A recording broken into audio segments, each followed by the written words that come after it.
Hello friends, study 71 YouTube channel से मैं धर्मेंद्र कुमार आप सभी को स्वागत करता हूं। दोस्तों, आज हम जानेंगे महान्यायवादी क्या होता है या अटॉर्नी जनरल ऑफ इंडिया। इसका जो संवैधानिक प्रावधान है 76 या 76 में किया गया है। उसके बाद यह सरकार का प्रथम विधि अधिकारी एवं सलाहकार होता है। जैसे अगर कोई कानून बनता है, उस कानून को जांच करने के लिए महान्यायवादी होता है। अब अगर कोई कानून बनता है तो जो नेता होता है, वो नेता का जो पद है, उस पद में पढ़ाई जो एजुकेशन जो है उतना ज़्यादा नहीं, उस एजुकेशन जो है नहीं रखा गया है, जिसकी वजह से अब तो ज़रूरी नहीं है कि हर नेता जो है कानून जानता ही होगा। तो जिसके लिए जो है भारत सरकार के द्वारा जो है एक जो राष्ट्रपति के द्वारा जो है महान्यायवादी को नियुक्त किया जाता है। और इस महान्यायवादी को सहायता करने के लिए एक सॉलिसिटर जनरल और उसके बाद जो है एक एडिशनल सॉलिसिटर जनरल को नियुक्त किया जाता है। इसका मतलब अतिरिक्त होता है। तो इनकी सहायता जो है इस तरह से किया जाता है। और ये दोनों पद जो हैं ये जो संवैधानिक नहीं है, बल्कि ये संवैधानिक जो है इसमें दिया गया है। बल्कि क्या हुआ कि जब महान्यायवादी को कार्य का जब काम का ज़्यादा बोझ बढ़ने लगा, जिसकी वजह से इनको अलग से जो है नियुक्त करने का जो है सिस्टम बनाया गया, ताकि उनका काम जो है आसान हो सके, या इसकी सहायता के लिए जो है इन दोनों को नियुक्त किया जाता है। उसके बाद अगर हम राज्य की बात करें तो राज्य में 165 के तहत जो है राज्य में महाधिवक्ता का प्रावधान किया गया है। इसी तरह जिस तरह से यहाँ पर महान्यायवादी हैं।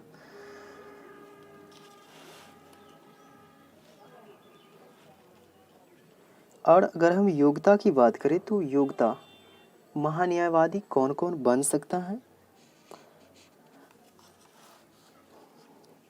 ये भारत का नागरिक हो, उसके बाद जो है एक से अधिक उच्च न्यायालय में 5 वर्ष तक न्यायाधीश रहा हो, उसके बाद 10 वर्ष तक उच्च न्यायालय का वकील रहा हो।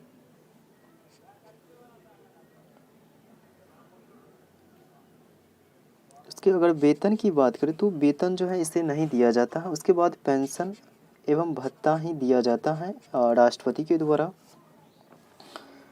अगर हम नियुक्ति की बात करें तो नियुक्ति जो है राष्ट्रपति के द्वारा किया जाता है। त्यागपत्र राष्ट्रपति को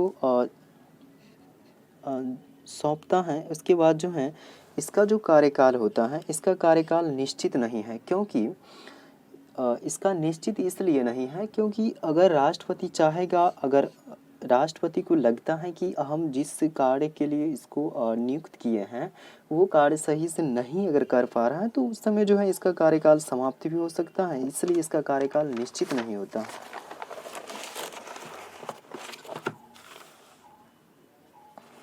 उसके बाद महान्यायवादी की शक्तियाँ क्या हैं,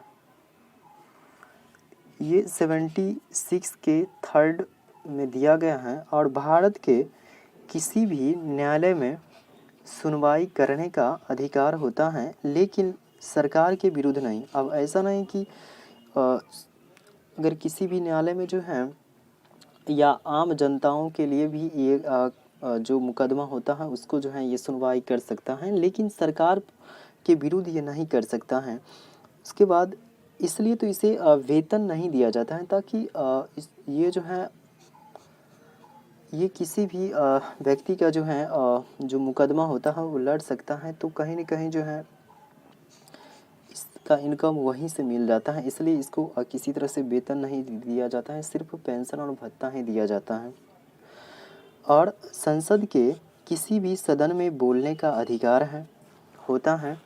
उसके बाद इसे वोट देने का अधिकार नहीं होता है। उसके बाद कार्य की अगर बात करें तो राष्ट्रपति ऐसे मामलों पर सलाह देता है जो वैधानिक हो, जो सही हो। उसके बाद भारत का जो प्रथम महान्यायवादी हैं MC सेतलवाड़ हैं। और अगर हम वर्तमान की अगर बात करें तो KK वेणुगोपाल हैं।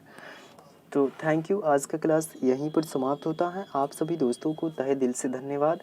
और अगर वीडियो अगर अच्छा लगता है तो लाइक और सब्सक्राइब ज़रूर करें, जिससे कि ताकि हम जान सकें कि वीडियो जो है हेल्पफुल है या नहीं। तो इसके बारे में भी हमें पता होना चाहिए। तो thank you, love you all.